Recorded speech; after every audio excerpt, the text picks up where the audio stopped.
berkelanjutan dan juga bisa putus.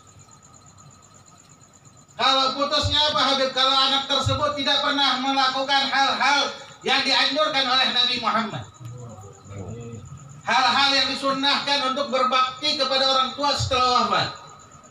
Kalau orang lain kita nggak ngarepin, orang lain nggak kita harapin, saudara nggak kita harapin, paman, cangting nggak kita harapin. Tapi yang kita harapin anak kita, anak menantu yang setiap sholat yang membacakan Rabbighfirli wali walidayya warhamhuma kama rabbayani shaghira. Ini yang kita diharapkan. Makanya Ibn Abbas mengatakan ada satu amalan, kalau di dalam ayat Al-Quran ada 3 ayat yang mana jika diamalkan tiga tersebut berpasang-pasangan. Tapi jika diamalkan satu saja maka amalan tersebut tidak diterima. Jika yang pertama Ibn Abbas mengatakan atiillah wa rasul, taatlah kepada Allah dan Rasul. Ini berpasang-pasangan ayat ini. Kalau kita kerjakan satu doang, satu kita tinggalkan, nggak bakal manfaat dan amal ibadah tersebut ditolak oleh Allah. Wa aqimus shalah wa atuz zakat, mendirikan salat dan membayar zakat. Yang kedua anishkur li wal walidayk, bersyukur kita kepada Allah atas nikmat. Yang kedua kepada siapa? Orang tua. Ini kata Ibn Abbas, kalau Ibn Abbas mengatakan salah satu ditinggalkan saja, tidak berbarengan, tidak dikerjakan secara dua-duanya, maka amal tersebut ditolak. Kata ulama, aqallu adna darajah uququl walidain,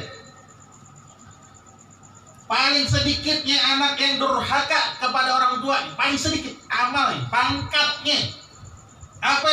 Kalau selepas sholat 5 fardu, selepas sholat 5 fardu atau sholat fardu 5 waktu itu, kita tidak membacakan doa Rabbighfirli wali walidayya warhamhuma kama rabbayani shaghira, kata ulama, maka mereka termasuk orang yang mendapatkan derajat pangkat atau pangkatnya uququl walidain. Na'udzubillah, summa na'udzubillah. Kita tiap sholat, ya Allah rezeki yang banyak, berkah, harta yang berlimpah, mobil yang mewah, rumah yang besar, punya ini, punya itu, kerjaan lancar, tokoh lancar, warung rami, tapi tidak pernah mendoakan Rabbighfirli wali walidayya, doa untuk kedua orang tua kita, maka itu doa tidak akan diterima oleh Allah dan anak tersebut akan menjadi anak yang uququl walidain. Yang terakhir, ketika kami duduk bersama Al-Alimul Alam, Sultanul Ulama, Fadilatul Habib Ad-Da'i Allah, Al-Habib Salim bin Abdullah bin Umar Asy-Syatiri, beliau mengatakan kepada kami, anak yang durhaka, anak yang berbakti ada 2. Anak yang durhaka pun ada 2. Birrul walidain yang taqsimu ila qismain, uququl walidain yang taqsimu ila qismain. Anak yang bakti semasa hidup orang tuanya dia bakti, sama orang tuanya taat. Selepas orang tuanya pun meninggal dia pun taat. Taatnya dengan apa? Kata Rasul sallallahu alaihi wasallam, menyambung silaturahmi kedua orang tuanya yang telah disambung oleh orang tuanya, membacakan istighfar untuk orang tuanya, mendoakan orang tuanya, dan di dalam amaliah lain-lainnya yang telah disampaikan oleh Rasulullah SAW, bahkan ditegaskan oleh para ulama kita, amal tersebut sampai kepada almarhumah seperti sedekah yang kita niatkan untuk almarhum dan almarhumah. Ja'a rajulun ila Nabi faqala ya Rasulullah, inna ummi qad uskritat nafsuha wa adhannaha law takallamat fatasaddaqat fahal laha ajrun min tasaddaqtu anha au kama qala sallallahu alaihi wasallam. Faqala Nabi bala au kama qala sallallahu alaihi wasallam. Datang seorang pemuda, ya Rasulullah, anak punya umi telah wafat, anak punya orang tua telah wafat, dan aku tahu orang tua ini punya kebiasaan sedekah. Kalau aku sedekah untuk sedekah diniatkan untuk almarhumah atau almarhum yang telah meninggalkan orang tua kami, ya Rasulullah, apakah pahala tersebut sampai ya Rasulullah? Faqala Nabi bala, kata Rasulullah, sampai. Al-Imam Ibn Hajar Al-Asqalani mengatakan hadis ini sahih wal gawi.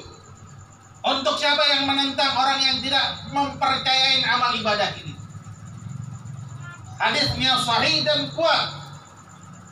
Dan alhamdulillah almarhumah mendapatkan hal tersebut dari anak-anaknya. Anak-anaknya bakti kepada orang tua seperti apa kita dengar tadi, masa hidupnya diberikan kegembiraan, dan ini merupakan perintahnya Allah buat kita.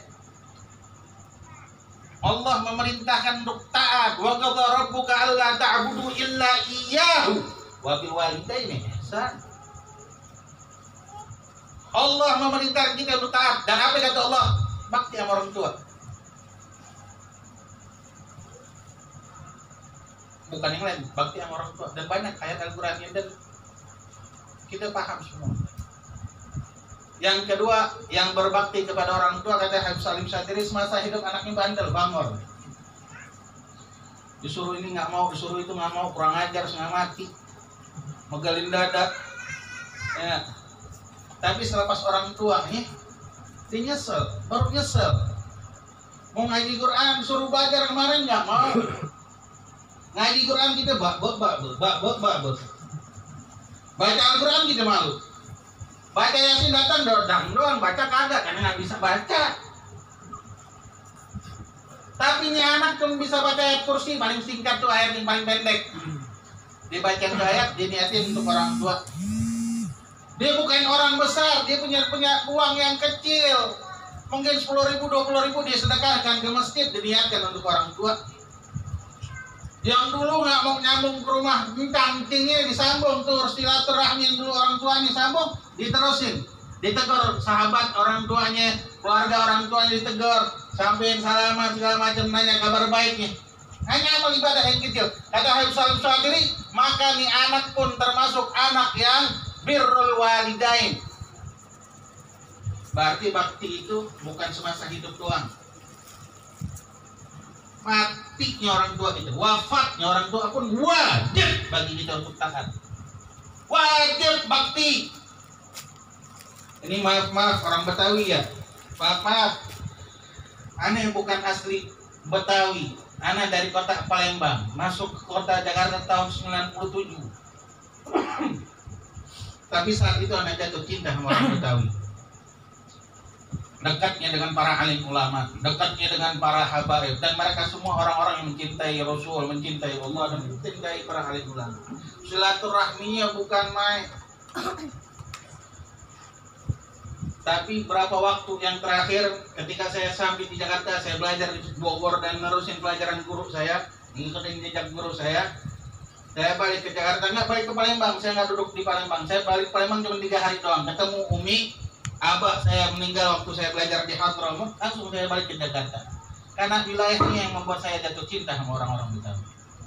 Berapa tahun yang lalu saya dapetin kuburan, lagi ngantar jenazah, kuburan subhanallah tuh kuburannya alang-alangnya setinggi saya. Saya bilang miskin almarhum atau almarhumah yang tinggal di tempat kuburan tersebut. Kenapa? Nggak pernah didatengin sama anak-anaknya. Datang pas rawahan doang, itu bulan Syaban atau Lebaran. Udah selesai. Allah.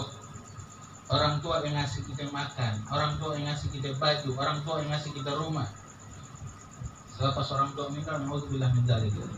Yang terakhir, anak yang durhaka karena waktu udah 9:30.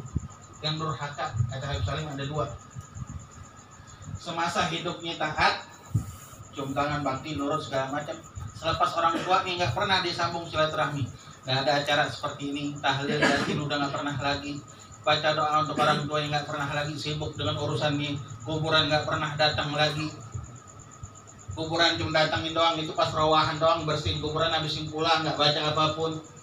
Ya, maka apalagi orang yang memutuskan mengatakan bahwa abah almarhum udah meninggal, udah selesai. Nggak ada amalia yang bakal buat mereka, nggak bakal nyampe. Anak yang begini kata Habib Salim Syatiri, makanya anak yang semasa hidupnya taat berubah menjadi anak yang durhaka kepada orang tua. Ini yang sering terjadi sama kita. Banyak banget terjadi sama kita. Orang tua meninggal ribut, baru meninggal ngambilin harta abah nih, ngambilin harta emak nih, emasnya diambilin. Belum dikubur harta ribut deh. Oh ini jatah gue, nih kontrakan punya gue, nih tanah punya gue. Apalagi orang Betawi, subhanallah orang Betawi mah nggak boleh punya tanah sedikit bikin kontrakan. Dan subhanallah saya hidup di Betawi ini yang buat saya betah hingga saat ini. Duduk sama para alim ulama yang mereka bersambung, adabnya mereka, akhlaknya mereka bersambung dengan Nabi Muhammad. Hadirin hadirat, ini yang pertama. Yang kedua, masa hidupnya durhaka. Selepas orang tua ini meninggal dia durhaka, maka dua orang ini anak yang uququl walidain. Mudah-mudahan almarhumah mendapatkan anak dan menantu anak-anak yang birrul walidain. Dan kita yang hidup, yang masih ada orang tua ataupun yang sudah orang tua kita meninggal, mudah-mudahan kita termasuk anak yang birrul walidain. Sebab apa? Ini pintu surga, hadirin. Ma min anbiya, disebutkan di dalam ayat Al-Quran, nggak ada satupun anbiya punya jabatan apapun kecuali barral walidaihim. Mereka taat dan patuh kepada orang tua. Ulama kita, Imam Suwai yang terkenal lagi ngajar, rame yang belajar dengan beliau. Ominya manggil, Suwai, iya Umi, sini. Lagi rame, belajar ribuan orang, dipanggil sama Umi, dikasih apa? Kantong sampah bekas makanan. Bilang tolong itu kasih dulu makanan apa? Ayam. Dikeluarin, tinggalin majelis, dikasih ayam dulu makan. Seorang ulama besar. Banyak hadirin hadirat yang kita lihat. Yang terakhir, ini terakhir aja. Saya pulang tahun 2010 dapat perintah dari guru saya almarhum Syekh Munzir untuk dakwah di Palembang selama 1 tahun setengah. Rumah saya komplek, rumah mertua. Rumah saya bukan komplek, rumah mertua komplek. Komplek itu orang-orang besar semua. Punya tetangga salah satu direktur dunia, tapi buku. Iya, betul. Orang dunia. Saya duduk, sering ngobrol. Ya Pak bilang, ya kita karena lihat ini Pak Haji, karena tahu kita Habib, dia manggil kita Habib. Ayo jelas. Anak nanya, kau yang menyebabkan inti jadi orang suksesnya apa tuh?